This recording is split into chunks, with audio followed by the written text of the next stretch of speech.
Okay, hey everyone. I hope you're all seeing the presentation screen. My name is Andrew Barth.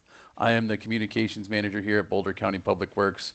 If you're here to listen to us talk and then ask questions about the South Boulder Road reconstruction and multimodal improvements project, you're in the right place. So I'm going to go ahead and actually just to start, if you have questions, which many of you sent questions to us in advance, and we plan on answering those through the presentation, so hopefully we get to all of those.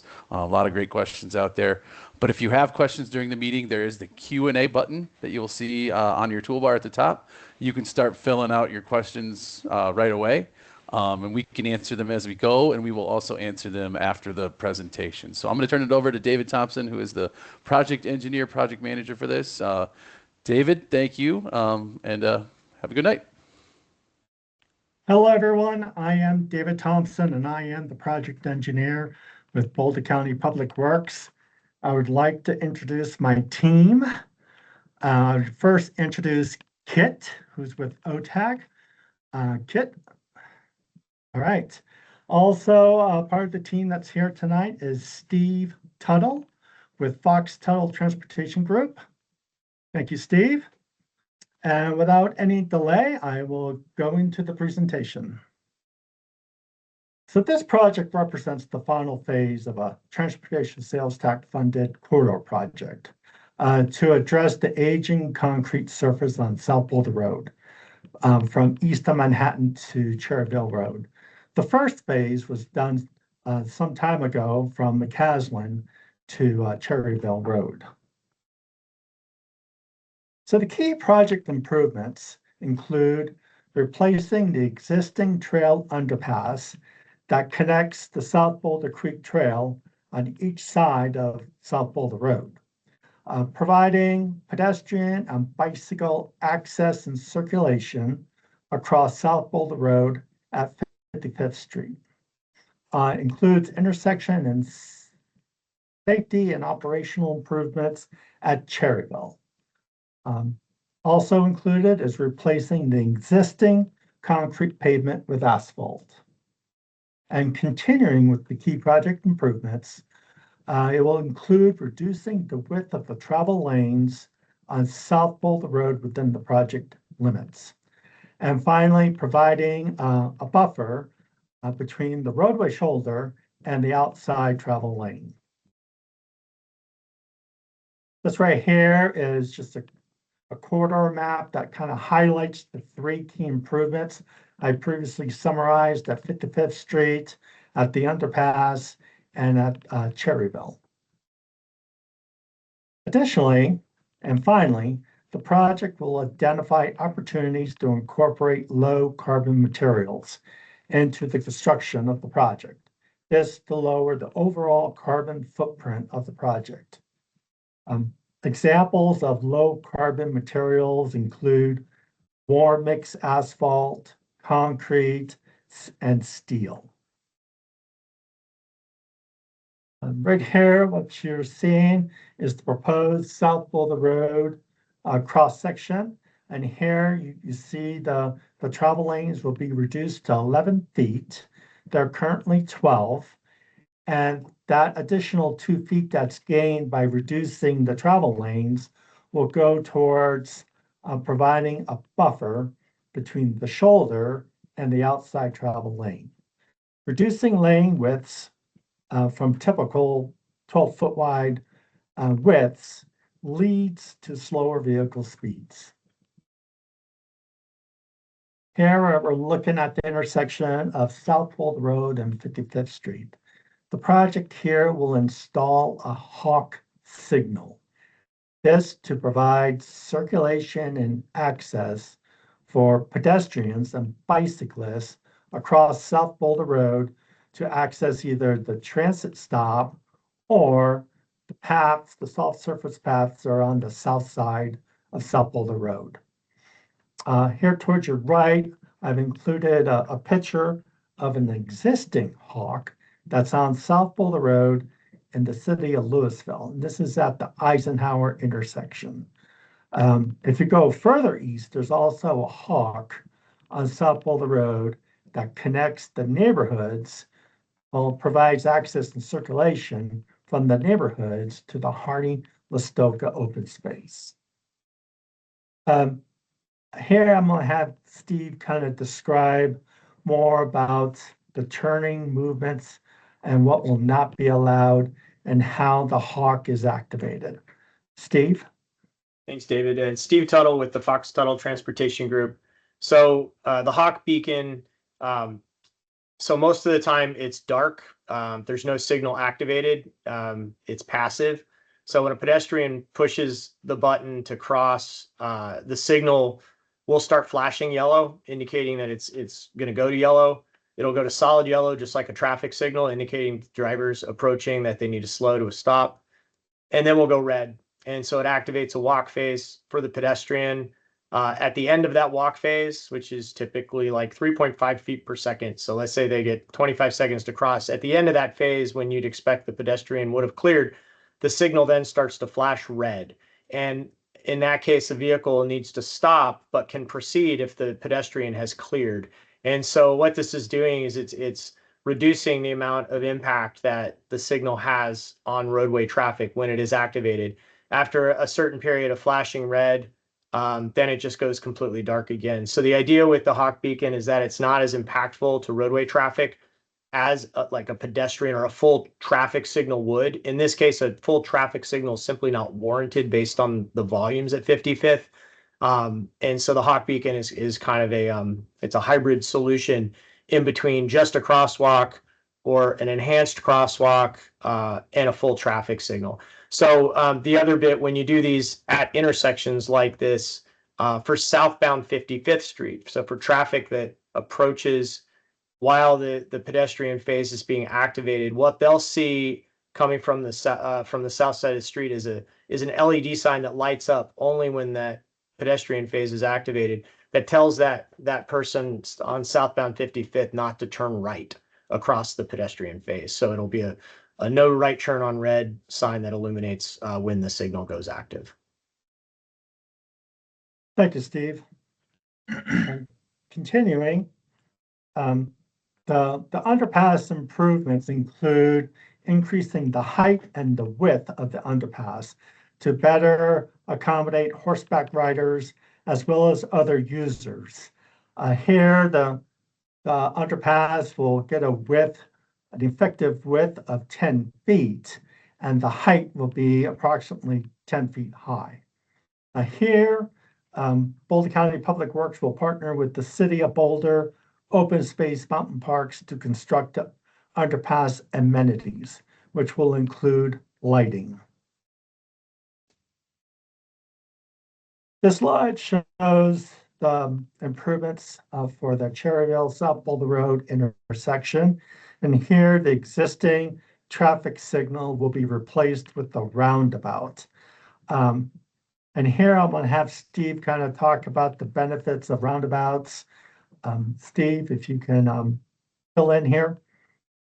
So increasingly agencies throughout the United States are looking at roundabouts as potential alternatives to traffic signals, primarily due to the safety benefits of roundabouts. So data shows that injury and fatal crashes reduced by up to 78% versus a traffic signal. And this is largely due to the slowing effects of a roundabout, where the entry speeds and exit speeds and circulatory speeds are such that if crashes do occur, they occur a fairly low volume, and so the severity is significantly reduced.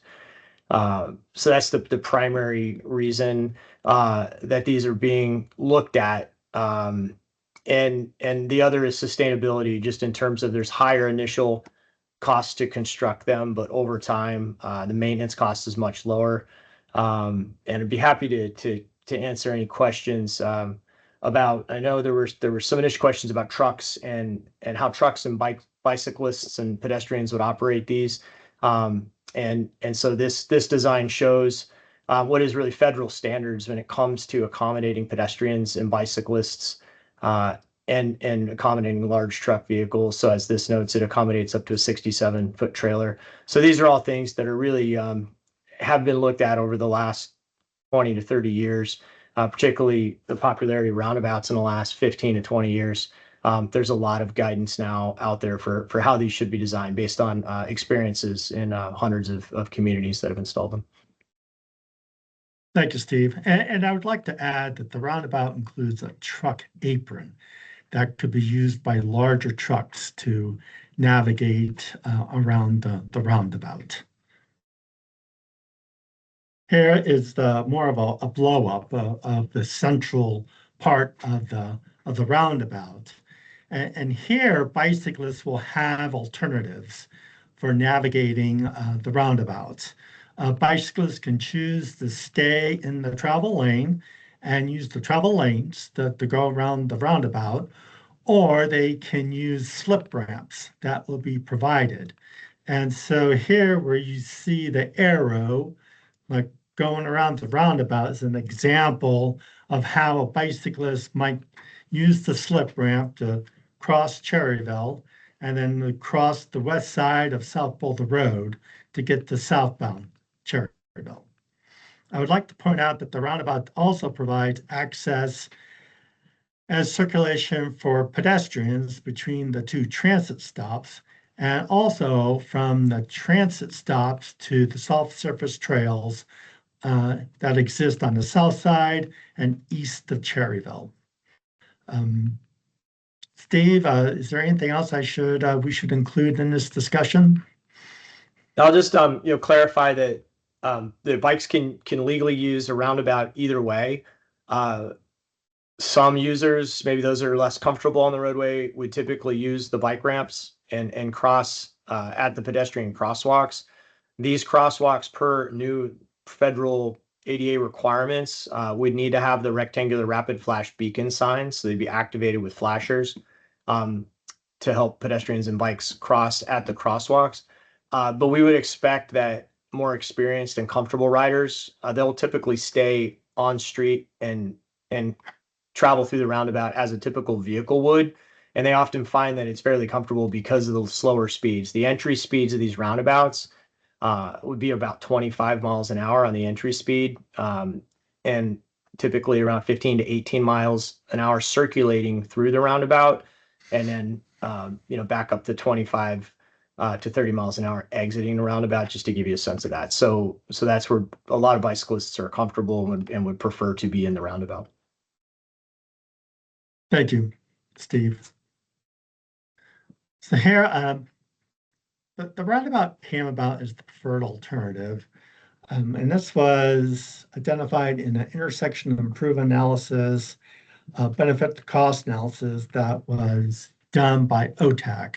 And here we have Kit that's going to explain the highlights of the study and the conclusions. Oh, yeah. This is Kit Clunas. I work with OTAC, and yeah, as part of this project, we went through this analysis looking at, the operational, safety, right-of-way, financial, and environmental impacts of not just a roundabout, but also, improvements to the existing signalized intersection, adding turn lanes, redesigning and reworking the signal and how that would work. And we compared those and went through, kind of a whole report on the different benefits that each would provide. And at the end of the report, we came to the conclusion that a roundabout would provide a higher benefit at this intersection, which is why that's what was recommended through the report. And as mentioned by Steve and David already, roundabout is usable at this intersection. It'll handle all the users, and it, as Steve said, the crashes will be reduced, or less severity in those crashes if they were to occur, and it will cause some slowing on the corridor, which is as anyone who drives it now understands, that a lot of people tend to drive pretty fast, which was actually part of the analysis.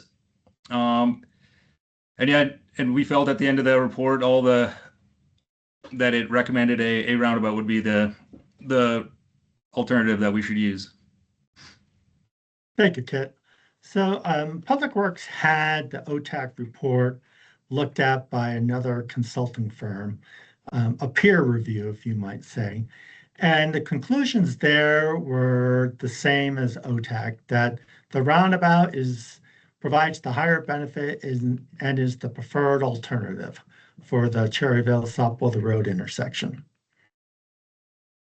I would also like to say that replacing the traffic signals with roundabouts where appropriate does reduce crash severity. And this is in alignment with the county's Vision Zero action plan, right? That because the fact that the roundabout will reduce high speed, angle, and head-on crashes. Collisions will occur at lower speeds, making serious injuries and deaths much less much less likely. And again, this is in alignment with the county's Vision Zero action plan. I'd like to also bring up that there's another project being studied on South Boulder Road, and this is being led by Community Planning and Permitting, CP&P, and that's the South Boulder Road Multimodal Bus Rapid Transit Study. If you have comments or questions after this meeting, please feel free to send them to myself or Andrew. And I've also included here the link for the project on the county's webpage. And I'd like to thank you for listening to the presentation. Awesome. Thank you, David. Yeah, that was great. We do have several questions lined up here. You might just for the beginning scroll back to the roundabout, the big roundabout section, because a lot of them pertain to that. But the first question that was asked was, what are the current lane widths? I can do this. The current lane widths on South Boulder Road are 12 feet. So we'd be reducing them by a foot. Typical lane widths on an arterial can vary between, as low as 9 feet all the way up until to 14 or so. You might see on like I-25, but an 11-foot lane is not atypical, and it will hopefully provide some traffic calming benefit. Awesome. Thanks, Kit. Just to reiterate too, the speeds entering and exiting the roundabouts will be reduced. Someone asked what would be the speed through the roundabout. I know you mentioned it, but I just want to make sure that was clear. So coming from Cherryvale is at 35 currently, and that'll be down. Sorry, Steve can answer all this. I know that. Sorry. Yeah, the entry speeds will be 25, but there will be a step down speed reduction to get to the 25-mile entry speed. Awesome. So it'll step down from the current speed limit. Okay. Yeah, great. So they won't just be. Okay. It's really difficult if you've been through a roundabout to go much faster than that anyway, just due to the configuration. So the question here is, why were we moving to asphalt after it's been a concrete surface? Right. So asphalt is actually easier and more efficient to maintain than the concrete. When you have to repair concrete, it's actually more complex and difficult to repair, and it has bigger impacts to the traveling public. Just correct me too, it's quieter, right? It's a quieter ride for surrounding Asphalt is neighbors. actually quieter. You're right. Yeah. Thank you. You're Because welcome. you're not Yeah. driving over the joints all the time. Sure. Great. That's why I thought I'd heard that somewhere else too. So, question: when we move to construction, if we do with the roundabout, how long will that take? And then I imagine the other repaving efforts. Do we have those phased out for construction duration yet? So the project is still in the preliminary engineering phase. And so as we proceed to final design, that's when we'll start to identify the working days to construct the roundabout and actually the sequence of work. So Okay. right now it's still too early to say, but those will be worked out later on. Okay. And we will that boco.org/SBR. All this information as it becomes available will be posted. The next question was asking if we did a traffic study and if we can share it.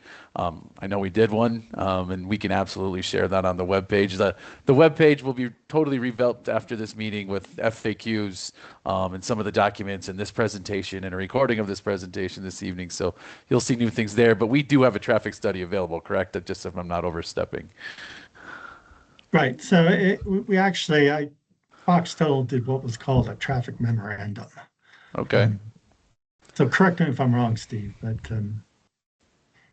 That is correct, and it's currently in draft form. We will finalize that, once we've kind of made all the design decisions, and then but it's got a lot of background traffic data. It's got the crash data summarized, all the operational analysis that was done for both the traffic signal and a roundabout, looked at various factors and kind of compared them. So all of that data would be available in there.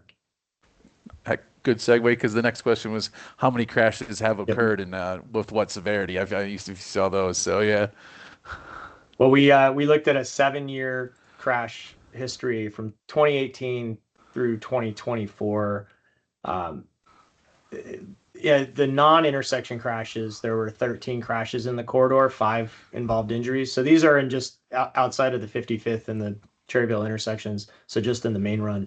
And the most common crash, there were 5 injuries. The most common crash type was involved hitting a deer in the roadway. At the South Boulder Road and Cherryvale Road intersection, this intersection on the screen, there were 27 crashes in that period, 8 involved injuries, and the most common crash type was a broadside crash. There were 10 of those. And there were 2 crashes involving bicyclists. And then at 55th, there was 1 crash in that period, and that was an injury crash and was a broadside with a southbound vehicle hit by a westbound vehicle. Awesome. Thanks, Steve. The next so, question Andrew, is, could I yeah, interrupt go ahead, something? continue. Absolutely. David, this So is your project. I think I would propose that maybe if it would be better to post the traffic study when it moves from a draft to a final. I think that's fair. Absolutely. Yeah. Um, That's uh, normally what we do once something's final, Right. and workable, and we're done working, then we post it. So Right. we'll get And that I up. believe the accident information that we gave Fox Tuttle, since then there was a fatality on South Boulder Road and Unfortunately, yes. Cherryvale. Okay. The next question is, how much land would a roundabout take up? I think it expands on that intersection a little bit, right? So do you any ideas? Yes, Kit, correct me, but it's 0.6 acres. So it's less Of than an acre. In of total. additional Yeah. area. A new signalized intersection will also require some additional area as well.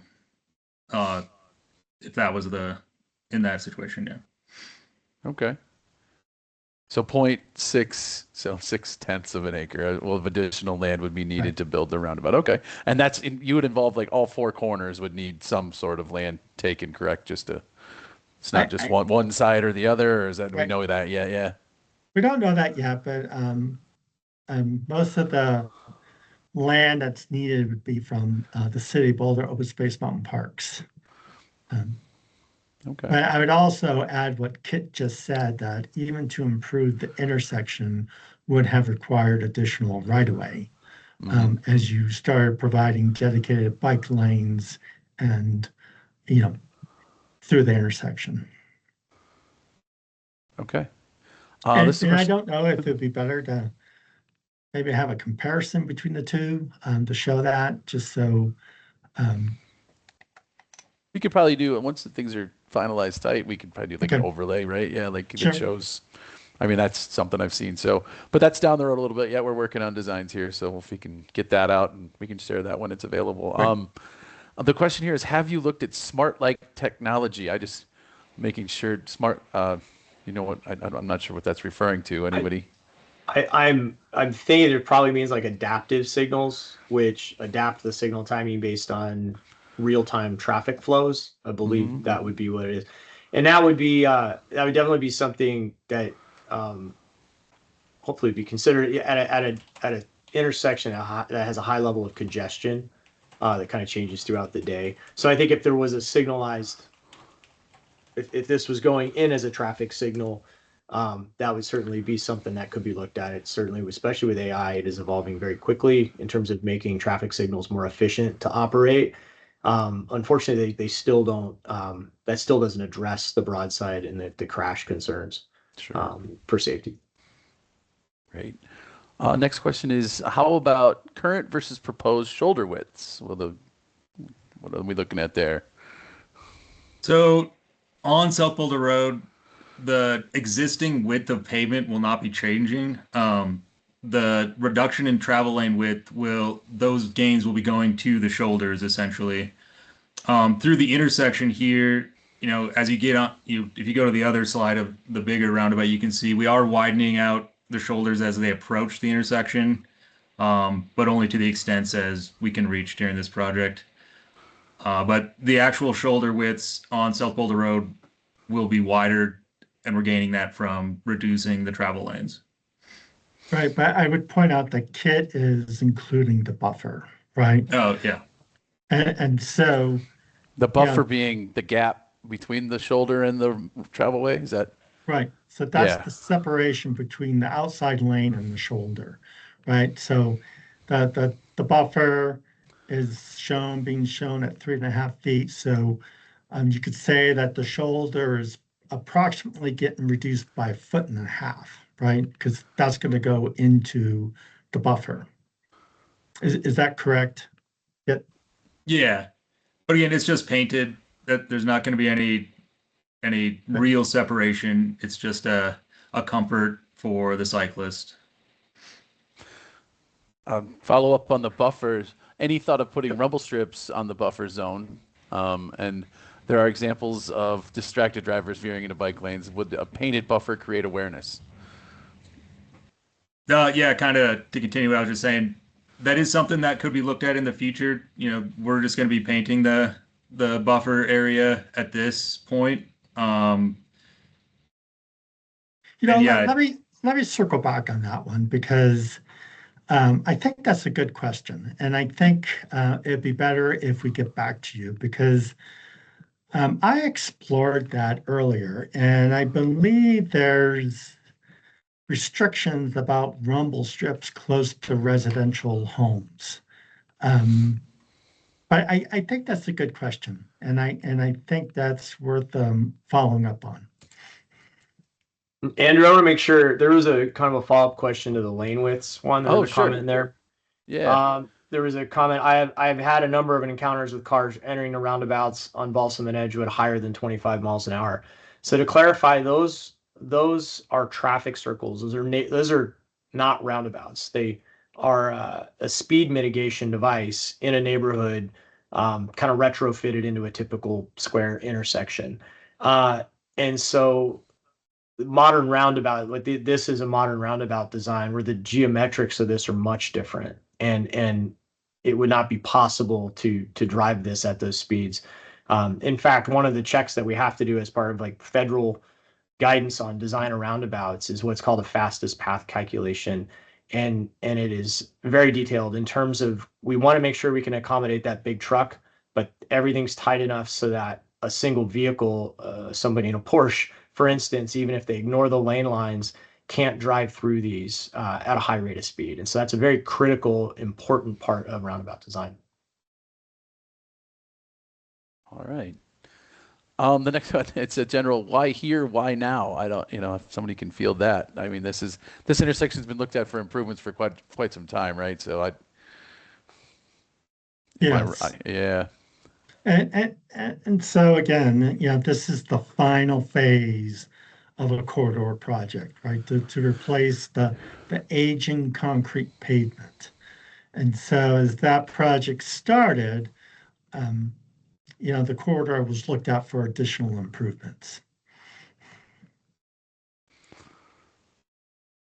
Okay. If you have follow-ups to that, just please email David and I. We'll get you some more information if that's not what you're looking for. But let's move on to I'm looking at eastbound South Boulder Road east of the roundabout. It looks like a long distance from the roundabout to the beginning of the bike lane, which could be problematic for people biking who choose to take the general purpose lane through because motor vehicle traffic will be accelerating here. Have you looked into that possibility? Sorry.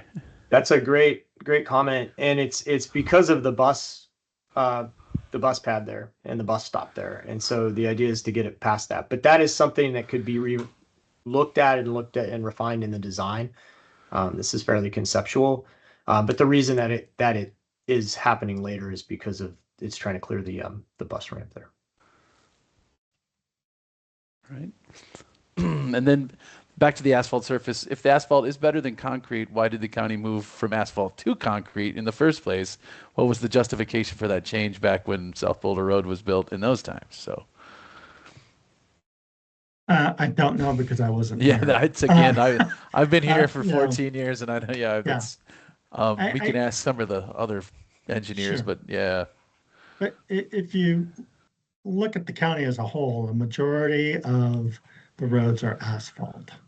And again, so then it goes back to having a maintenance program in which South Boulder Road gets incorporated into the other asphalt roads for routine maintenance and repair if needed. So that makes it a lot more efficient.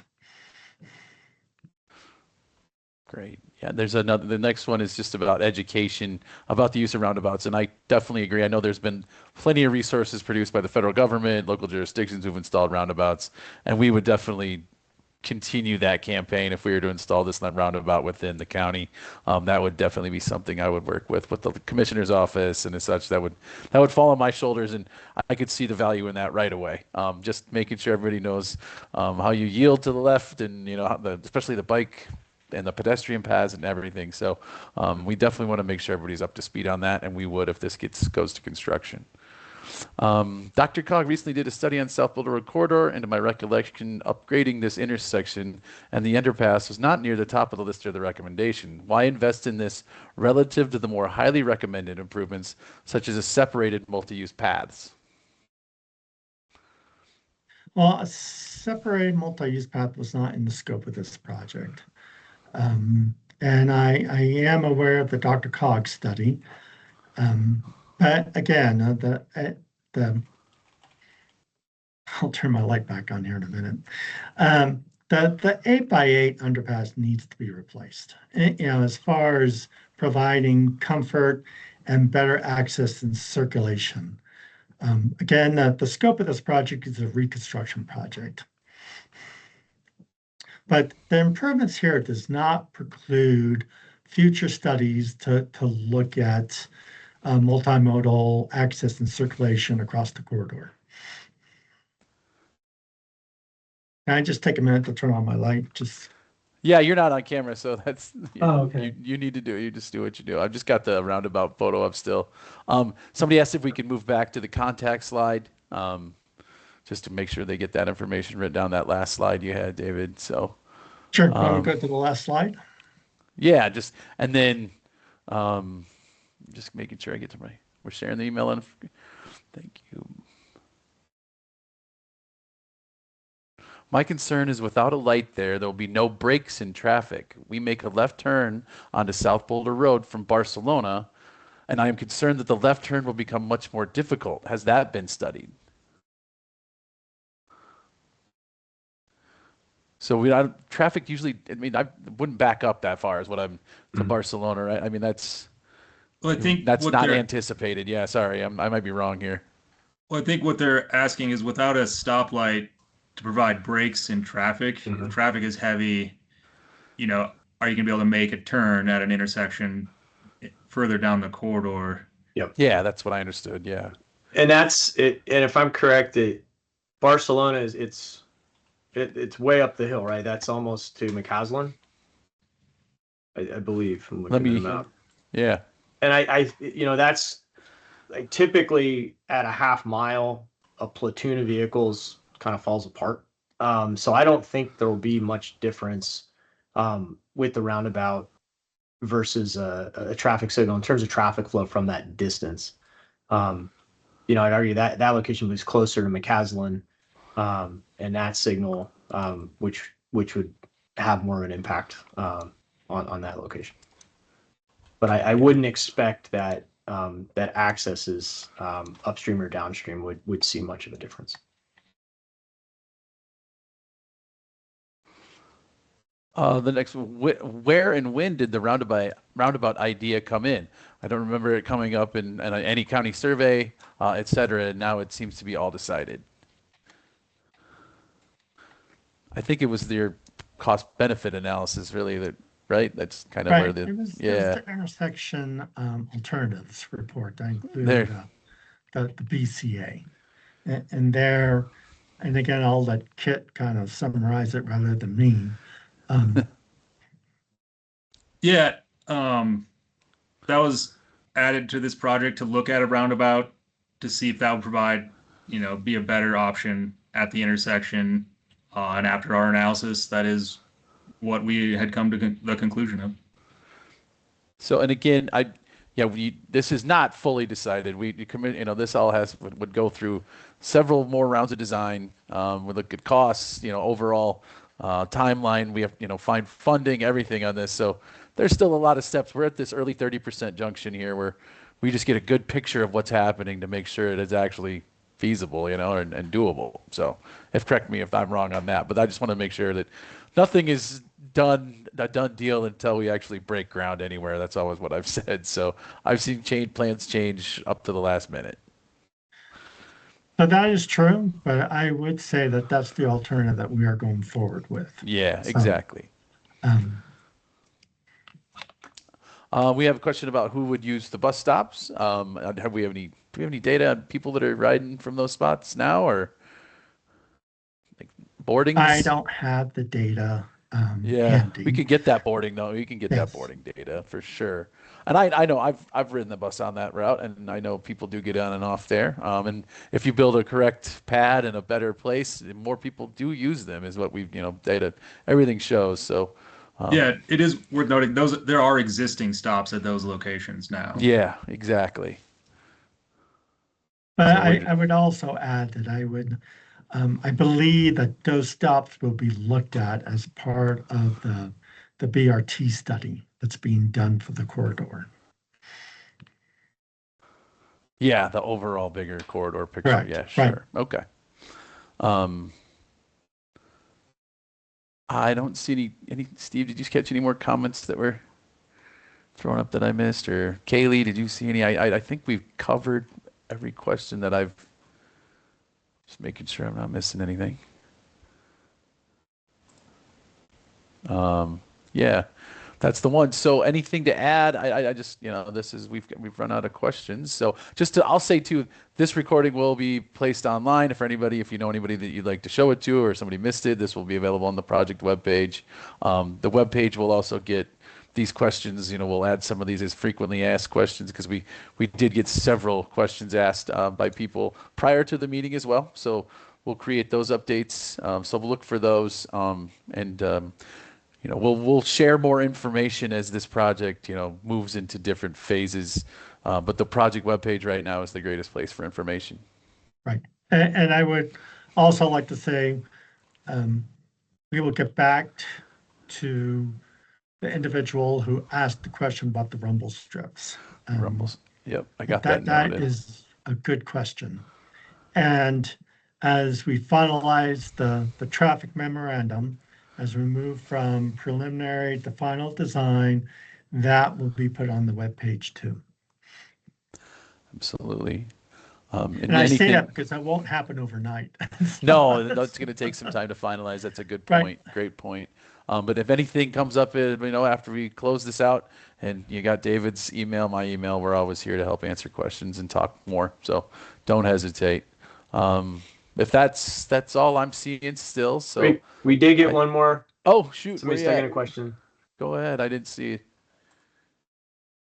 Steve, you Oh, got a better probably a internet question than I for do. Kit, but will the rotary, the roundabout, I assume, require regrading the steep slope on the north side of Cherryvale? Oh, there it is. Yes, it will impact that in that northeast corner. Because of the way the geometry on the approach works, the road will actually shift slightly southward, so it won't be a large portion of that. It'll be just at the corner. If I believe he's talking about that, there's kind of a large mound on the north side there as you approach Cherryvale. And that would be, yes, like I said, at the very corner, there will be some impacts to that. Or at least I believe there will be. We haven't graded it all out yet, but I did notice that.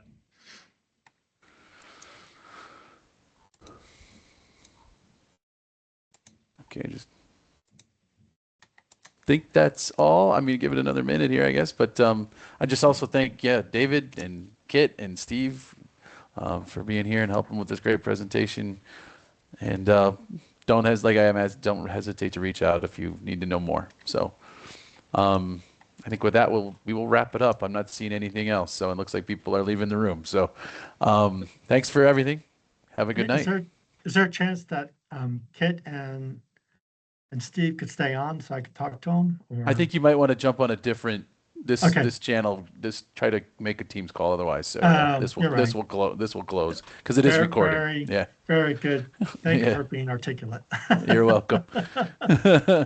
All right, y'all. Have a good All night. right. Thank you. Thanks.